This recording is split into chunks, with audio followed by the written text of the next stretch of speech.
ഗോവിന്ദ ഗോവിന്ദ ശ്രീ ഗുരുവായൂരപ്പ ശരണം. അഖിലാണ്ട് കോടി ബ്രഹ്മാണ്ട നായകൻ നമ്മുടെ പൊന്നുണിക്കണ്ണനെ ഇന്ന് മീശാന്തി ഉച്ചപൂജയ്ക്ക് കളഭം കൊണ്ട് യുവകോമളനായിട്ടാണ്, സുന്ദര കുട്ടനായിട്ടാണ് കേട്ടോ അണിയിച്ചൊരുക്കിയിട്ടുള്ളത്.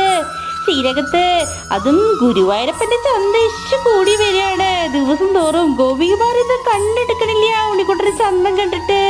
അതും ഇന്ന് യുവകോമള ഭാവത്തിലാണ് നിൽക്കണേ. ഗോപികുമാർക്ക് ആകെ നാണം കുണിയിട്ടാണ് ശ്രീലകത്തേക്ക് നോക്കിക്കണേ.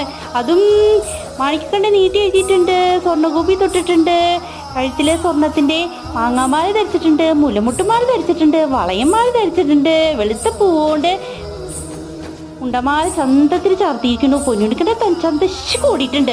അതും രണ്ട് ഉണ്ണികളെ കയ്യിൽ എടുത്ത് ഇടത്തും വലത്തും എടുത്തിങ്ങനെ നിൽക്കുകയാണ് കേട്ടോ പുഞ്ചിരിച്ചിട്ട്. ഉണ്ണികളെ വലിയ ഇഷ്ടമാണ് ഗുരുവായൂരപ്പന്. അതും ചോന്ന പട്ടങ്ങൾ ഞൊറിഞ്ഞു കൊടുത്തിട്ടുണ്ട്, ആഞ്ഞാണം ചാർത്തിയിട്ടുണ്ട്, കാൽത്തളകൾ ചാർത്തിയിട്ടുണ്ട്, കൈവളകൾ ചാർത്തിയിട്ടുണ്ട്.